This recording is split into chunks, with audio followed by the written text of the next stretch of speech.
Hello, and welcome to Spokane County Spotlight. I'm County Commissioner Al French, and my guest today is John Pederson, our Planning Director for Spokane County. John, welcome. Thank you, Commissioner French. So today we're going to talk about the Washington State Growth Management Act. What is it and what does it require? Well, it requires that basically counties and cities have to plan for the future. They need to be able to plan for a variety of elements that we will discuss today, to include population growth and the infrastructure that will be needed to support that growth. So John, why don't you give us a little bit of background about the Growth Management Act? Certainly. The Growth Management Act was adopted by the state legislature in the 1990s and requires cities and counties to develop comprehensive plans and development regulations consistent with the provisions of the Act. Spokane County was required or mandated to fully plan under the Act in 1993 based upon our previous 10-year growth projections. And the primary purpose of the Growth Management Act itself is to establish what's called an urban growth area boundary that accommodates the anticipated growth within a 20-year planning horizon. So the GMA is fairly recent, and so there was a lot of growth that was already underway prior to the adoption of the Growth Management Act. And so when we talk about urban development, it's not only in the existing municipal boundaries, but also outside of those municipal boundaries and stuff. And so that is one of the reasons why the urban growth boundary is actually much larger than just the corporate boundaries of our cities. That's correct. And the urban growth area includes not only just cities, but those areas which are already urban in nature and are characterized by urban growth. And Spokane County, when we started this process in response to the requirement to plan under the Act, adopted what's called an interim urban growth area in 1997. So when we talked about this interim growth boundary, that's the map that we currently have on the screen, and you can see that the gray areas are the cities. And keep in mind that when we adopted the Growth Management Act in 2001, the cities of Liberty Lake and Spokane Valley did not exist. And so you have both the incorporated and unincorporated areas as the elected leaders in 1997 envisioned growth would occur. And then when you look at what was actually adopted in 2001, and then amended just recently by the Board of County Commissioners, there's not a lot of difference between the two areas. That's correct, Commissioner. And if you see our graphic that will show you the differences between the two boundaries, the interim urban growth area boundary, again, was established in 1997. And then more recently, your update of last July, specifically shows those areas which were added to the urban growth area boundary. And if you see comparing the two maps, what you'll find is that the areas that were added to the urban growth area boundary were not substantially larger than that was established in 1997. Well, when you look at the map that has the overlay with those areas in red being the ones that were most recently added and or subtracted, it's important that we note that as you do these updates, you have the opportunity to address a number of different things. One, truing the map, making sure that the map accurately represents where urban development is at or where you plan for it to occur. You also have to adjust the map for agencies, school districts, special purpose districts, and issues like that. You also have the opportunity to remove areas from the urban growth boundary, and we did that in this last go-around where growth was either not occurring or was not desired by the neighborhoods and the residents in an area, and so we ended up removing areas and shifting that population projection to other parts of the county. But as you look at that map, it's pretty evenly distributed in terms of where growth would happen. You know, a lot of it happens out in the valley, a lot of it happens up north, and then some out in the West Plains. And then we also have to take into consideration the requests for state agencies. And that large red area to the north is really the result of about 8 years worth of negotiations between the Department of Ecology and the Spokane County, and how do we extend sewer up in that area so that we can remove septic tanks over the top of the Little Spokane River aquifer. You know, this county just finished about a 25-year effort of removing septic tanks over our primary Spokane River aquifer, and so that work now is complete. So now we're looking at what are some of the other aquifers that feed into the Spokane River, and that large area to the north there is part of that. And the reason why it's included in the boundary is because state law doesn't allow us to extend sewer outside of the urban growth boundary unless it's to address issues like this. That's correct. And if you look at our graphic that's displayed, you will see that many of those areas that the Board of County Commissioners added in red are very consistent with the criteria for adding areas to the urban growth area boundary, in that those areas were already urban in nature, many of which are already served by a wide range of urban services, and truly fit the needs and the criteria to bring those areas into the urban growth area boundary. They provide for essential public facilities like our jail site.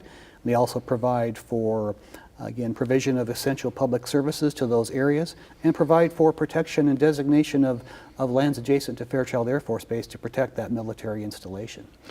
Well, and one of the areas, and like to have them go back to that map there, because on the west side of the city of Spokane, there's a large red area there identified just north of the Indian Canyon Joint Planning Area. And it's important to note that that area really includes 2 cemeteries and a city park. And it's interesting that the city owned a park that was outside of its corporate boundary, and so what we did is we adjusted the boundary so to bring at least part of that park back into the city's opportunity to annex and bring that within their city limits. Yeah, again, correct. And that was an area which, again, is a City of Spokane park, and includes a couple cemeteries, and it doesn't add any capacity to the urban growth area boundary, but it's truly more of a map correction, as was removing some property on the West Plains that was served by the City of Spokane that was not growing in an urban nature. So that was an opportunity to essentially make a correction in the map based on our previous urban growth area, that the expectations were not what was actualized, and now is a chance to correct that and provide for that growth elsewhere in Spokane County. So I just want to point out too at this point that you know, we also have, and this was created back in the 1990s, a committee that's the Growth Management Act Steering Committee of Elected Officials. Not a very classy name, but basically that committee includes representation from all of the cities inside the county, and they work in collaboration with the county commissioners to look at expanding the boundary when we go through this every 10-year period. And it's important to note that in this process, overwhelmingly the majority of the cities throughout the county supported the expansion that the county just adopted. In fact, even the city of Spokane supported some of those areas to expanding the boundary, but yet then they ended up coming back and later on objecting. So go ahead. Absolutely, yeah. And this is a very collaborative process that was engaged in with the county and all of its partners in the city jurisdictions, City of Spokane Valley, Airway Heights, and all the other incorporated jurisdictions that truly involved all their input to serve all their needs county-wide basis. And so again, it was not just a decision of the Board of County Commissioners, but it is a result of an extensive public participation process and the collaborative recommendations of that steering committee that you referenced.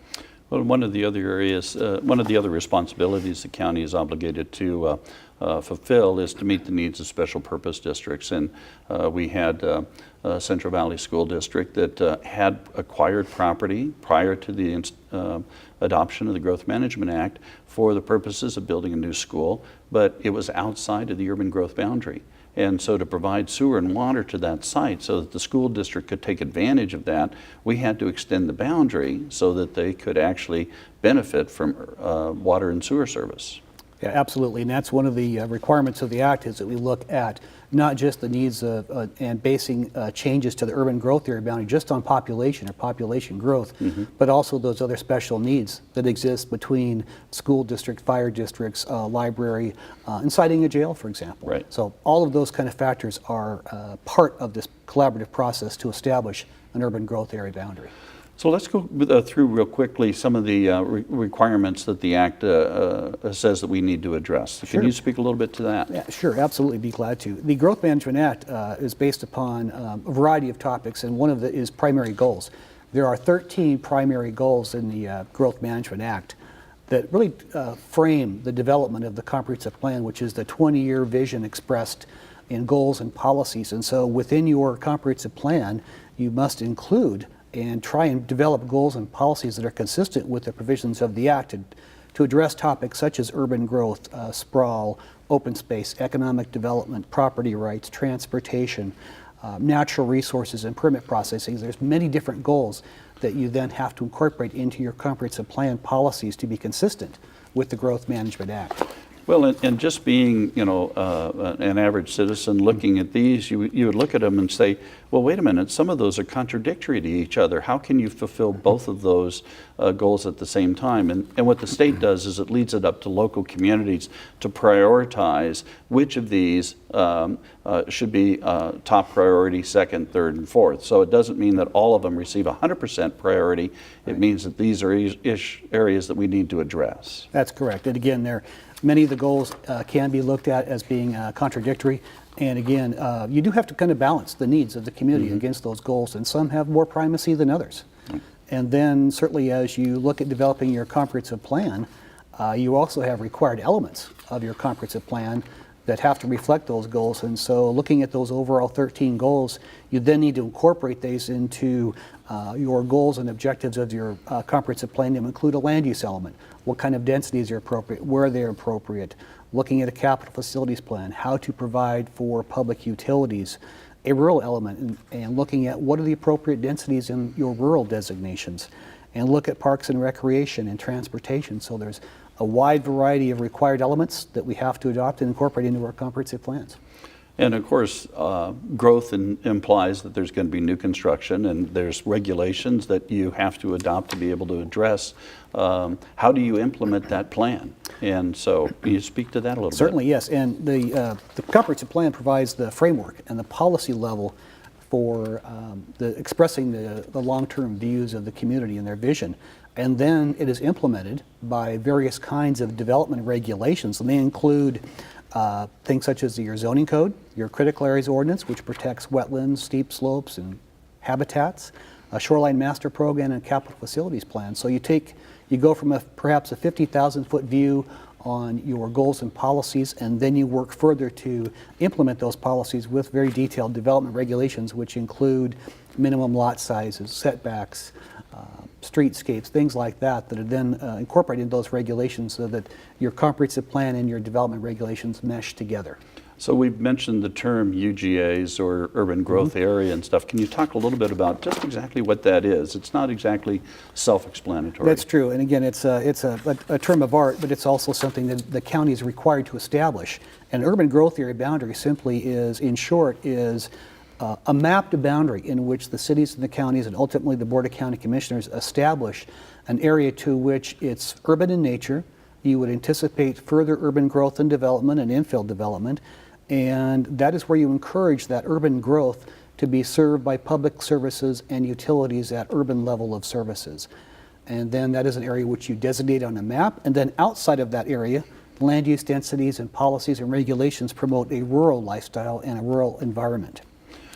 So as we've said, cities and counties are required by state law to plan for 20 years worth of growth, and that implies, you have to do a population projection and anticipate what kind of population growth you're going to experience in that 20 years. And so, that number just doesn't come out of the air. Where does that number come from? That's a good point, Commissioner French. The number comes to us from the Office of Financial Management, and that's a state agency, and they provide the county and the cities with a range of population allocations in which the county is free to choose and designate which growth projection is most likely to occur. And so the county is required to work within this range of population allocations. And when we adopted our comprehensive plan in 2001, we adopted an allocation, and we started this current process, which culminated last year.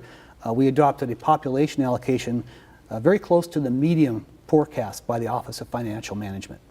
So there are some in the community that are saying, my goodness, we're planning for extreme growth and urban sprawl and all this kind of stuff. But when you look at what the state law requires and what is actually happening, that's just not the case. That is not the case. We, again, are planning for a medium growth scenario, which is within the range provided to us by the Office of Financial Management. And then we are required to then identify those lands which can be served with the elements of infrastructure within that growth projection. So again, we are well under the high allocation that is possible and provided to us by the Office of Financial Management. So as you look at what the responsibilities are for the county, we're not only looking at trying to meet the needs of 13 cities within the county's boundary, but also market conditions. You know, where are people choosing to live? Where are businesses choosing to locate to be able to maximize their ability to grow and expand and stuff? So let's talk about lands for public use. Absolutely. When the county designates a comprehensive plan and adopts a comprehensive plan, we have to identify lands for public purposes, utility corridors, transportation, streets, landfills, sewage treatment facilities, stormwater guidelines, public schools and parks. And so within our comprehensive plan and within the urban growth area boundary, we have to make provisions for those public entities and have regulations that allow them to be sited throughout the county. And that's one of those balancing tasks of trying to find the appropriate areas to identify those lands for public purposes. So it's not just solely focused on residential densities and development, but public services, landfills, jails, schools. And schools are something we try and accommodate in a countywide basis. And they're very difficult to site because of their needs for infrastructure. So let's talk about some specific examples. And so we're going to pull up the map for the what we finally adopted here on July 18th, 2013. And so as you look at this, the green areas are the areas that are in the incorporated boundaries. The yellow areas are the areas that are within the urban growth boundary prior to 2013. And the orange areas are areas that we either added or you'll see that there's some areas that are yellow, but they have orange hatching over the top of them. Those are areas that we actually removed from the boundary. So as you look at for instance, the city of Spokane, we actually reduced the population allocation for the city. Can you talk a little bit about that? Certainly, yes. If you look at those areas that are depicted on the slide, what you'll find is that the removal of a fairly large area in the West Plains Thorpe portion of the UGA, which is served by the city of Spokane, actually resulted in a net loss of commitment by the city of Spokane to provide public water, public sewer, and population allocation for those areas that are adjacent to the city of Spokane or within the joint planning areas. So the balance of those areas that are adjacent to the city of Spokane are actually smaller in size and smaller in anticipated growth than the area which we took out. And then the remaining areas are those that we looked at as far as including to make map changes and again to accommodate siting of school sites in those areas which were already urban in nature.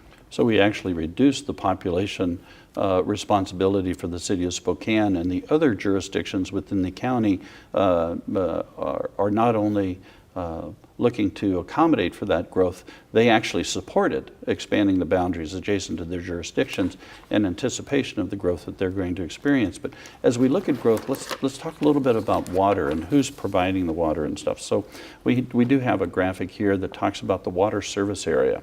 So we have a number of water districts in the county, and the city also provides water service and sewer service to not only its corporate boundaries, but an area that's actually almost twice the size of the city of Spokane. Can you talk a little bit about that? Sure. One of the primary drivers of urban growth and establishing an urban growth area boundary is the ability for utility services to be provided to those areas, and primarily water, sewer, transportation, other capital facilities.